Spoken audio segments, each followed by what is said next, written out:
Hello, everyone, and welcome to COM 322, Argumentation and Advocacy. And my name is Dr. Dudash-Buskirk, in case you haven't figured that part out yet.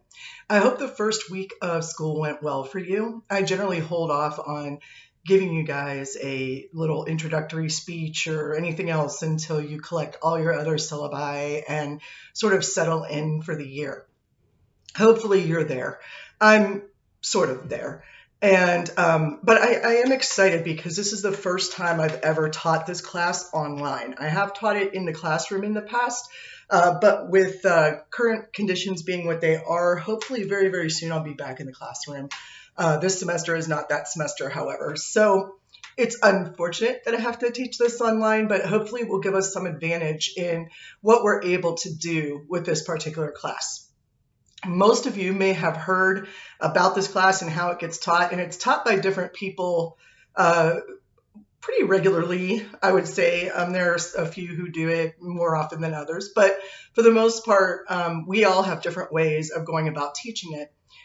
I would love to hold debates, academic debates in our classroom. However, there's no way to do that online, especially asynchronous lectures such as these. So unfortunately, we will not be doing academic debate in here. We will instead be focusing on the other parts of public argumentation and debate. And we're going to look at some really cool stuff with that, I think, that you're going to find hopefully maybe a little bit more relevant even than academic debate structures. So I'm hoping that's what's going to happen with this semester. I'm hoping that Blackboard works for us. I have not had good luck with it in the past when I've really needed it. You know, when we have that in-class sort of time together, we can make up for any mistakes or any problems that Blackboard might cause, but we don't have that option in an asynchronous online class. So we're going to have to be a little bit patient with it, but we'll do our best and, we'll get through. So I don't imagine us having too many problems getting through the course at all. I think that most of you are probably fairly well prepared for a course like this. It is one of the courses that we suggest people take towards the beginning of their academic study because what is communication if not for the purpose of advocacy and persuasion? So you'll notice that 322 and 328 pretty much go together. And so here we are. It's pretty exciting, I think, for me to consider that this may be the last online class I have to teach for a long time. And hopefully, even though it's not that exciting for us in the classroom, hopefully we can work together and make it a little bit more fun than most online classes are. So you should have on Blackboard, I believe, you should have your book that was correctly linked in the bookstore, unlike my other courses. So you have that Introduction to Argument. I actually have the ebook, and you may have the paper copy, you may have an ebook, you may have whatever version you got. So here's the thing, much like editions, online and material books may differ slightly. So if at any time I'm referring to something and you think, hey, Dr. Dudash, that doesn't make any sense, on my page, I have this something different, just like with a different edition of the book, I would ask you just to email me or text me or put it up on Blackboard as a question of, hey, where am I supposed to actually be looking, or what is it that I'm not seeing here? At that point, we'll figure out where the sort of disconnect is, but hopefully they've gotten better about making the ebooks as accurate to the material book as they possibly can. So that's what I'm looking forward to. Now, argumentation is an old study. We've been studying it since the time of Aristotle and Plato. So we're going to go a little bit back to the beginning. And even though we're going to follow the book chronologically, we're also going to follow the way argument has developed chronologically. So in the lectures, you'll be getting some supplemental information. I will not read retweet. I almost said retweet. I won't repeat what's in the book. I won't retweet it either, but I definitely won't repeat it. I don't see any point in repeating the lecture to you if it's from the book, because then why did you read? So you need to read. I need to give you supplemental information as well as clarify anything in the book that you might need to have clarified, which leads us back to Blackboard and the discussion board.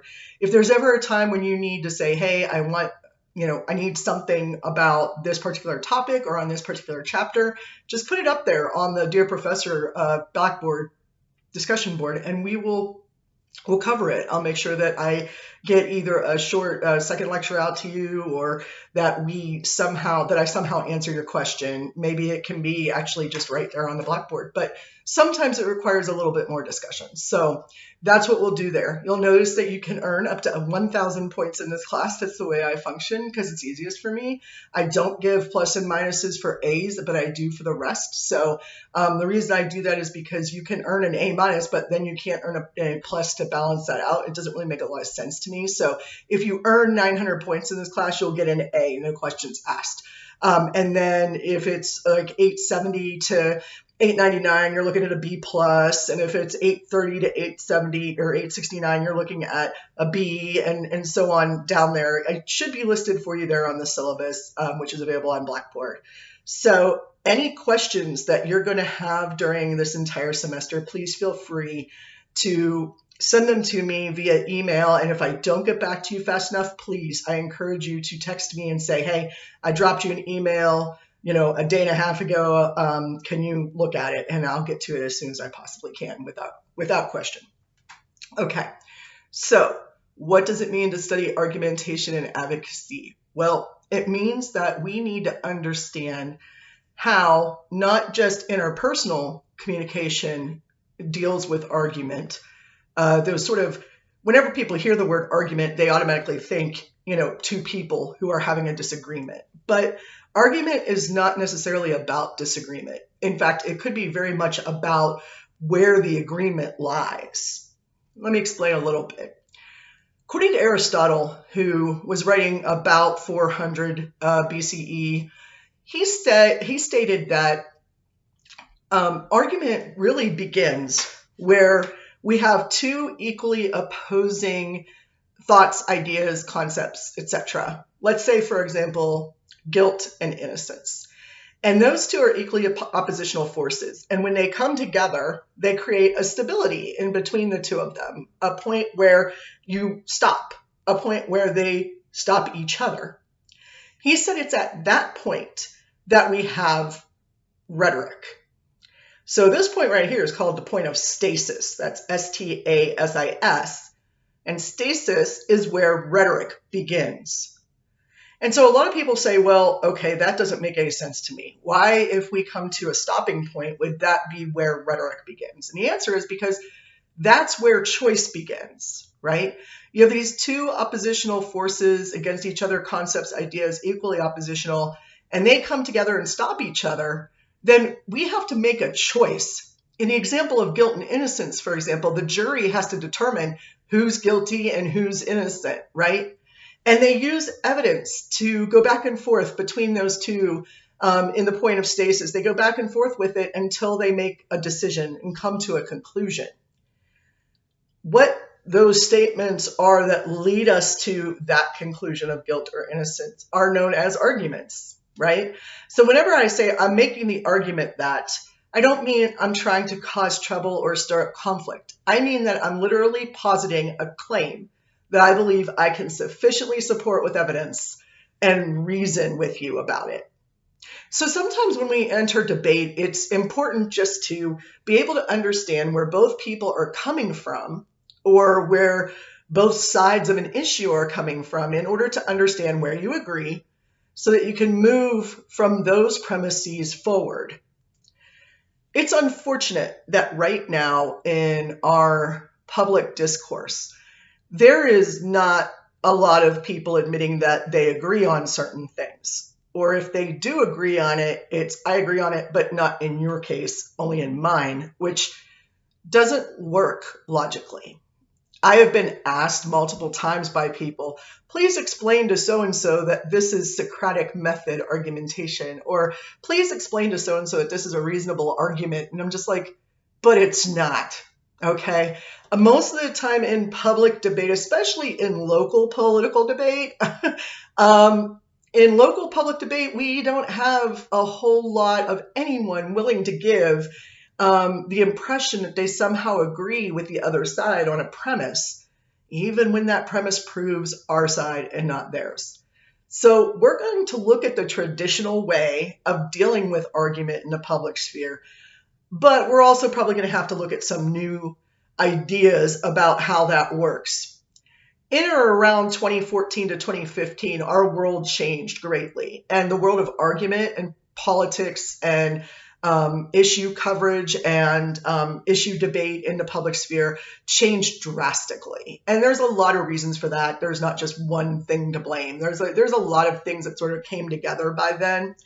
And it's important for us to sort of get back to a point where we can have that. If we don't have that debate that goes back and forth and ends in some sort of solution, then we're going to have not a democracy. We're going to have something else, or we're going to have a lot of civil discontent, which yes can lead to violence. But let's hope that it doesn't any more than it has. And our job as public rhetoricians and students and scholars of argument, our job is to understand those disagreements and attempt to find a way to not necessarily compromise, but to at least satiate the public to a point where we're not going to resort to any other solution other than discussion, maybe changing policy, maybe changing laws, maybe fighting for school board issues, whatever it is. I'm sorry, I'm very local this year because I've been doing a lot of fighting on the local level here in Nixa. If you are thinking, boy, I've seen you somewhere before, and you ever watched a city council meeting from Nixa or a Nixa school board meeting, that's probably where you saw me. I tend to be a little bit of a common appearance there. It is really hard to understand how argument works because people in the everyday world do not study it to the extent that we are going to study it. But the more people who understand it, the better off we're all going to be. So it's important that we understand argument, not just for the purpose of persuasion, but for the purpose of public discussion, public discourse, public debate, for the purpose of whatever it is that we're doing, whether that's working a job, whether that's sending kids to school, whether that's teaching in a school, whether that's just living in a community that collects taxes for schools, which by the way is all of them. If it's a community that collects taxes to take care of roadways or sidewalks or the roads that we live on, etc., public transportation, it doesn't matter. This is part of it. And so part of our job is to get engaged with that at some level and to understand our engagement in it. All right. And by the way, we don't always like what we find. So you're going to have to bear with that end conclusion that we don't always like what we find when we look at arguments in the public sphere. There is going to be a very traditional model of argument that we're going to study called the Toulmin model. There's going to be some newer ways of looking at argument that I'm going to introduce you to. And we're going to learn how to not just effectively argue, but how to recognize those arguments in the public discourse that we share. That's how we're going to do this. So when you look at the syllabus, look at the chapter for that week. At some point during that week, read that chapter, have that chapter read. You'll have a lecture from me that's adjacent to that, in some way supplemental to the chapter. And then, I may put up some discussion boards, as I said I would. So, make sure that there is no discussion board due. And then, do your work and that's it. So I tell a lot of people, like, if you want to pick a day when you're thinking, okay, this is going to be my argumentation day, Wednesday, Thursday, Friday are good days to check. And the reason for that is because I give you a week to do whatever assignments I put up. So If I don't get it up on Monday and I get it up on Tuesday, then it's going to be due the following Tuesday. So you always have a week. So if you check by, like, even if you wait till Friday and check, you'll know that you have something that's due, but the earliest it would be due would be the following Monday or Tuesday. So that way you never have to worry about, oh, I didn't check Blackboard yesterday, so I might have missed something. I never do that to you. So we will go on a week by week basis, and hopefully that will help us all. I think it will. And as we go through the semester, if you need anything, you just let me know. Okay, thanks all for listening to this. I'm looking forward to seeing you soon, or talking with you soon, hearing from you soon. And I'm looking forward to getting through this semester with hopefully a lot of good things coming out of this course. I always look forward to learning as well as teaching, and I always do. So I know you won't disappoint me either. Okay, you guys have a good first week, hopefully. Hopefully you have a good second week, and you'll hear from me very soon.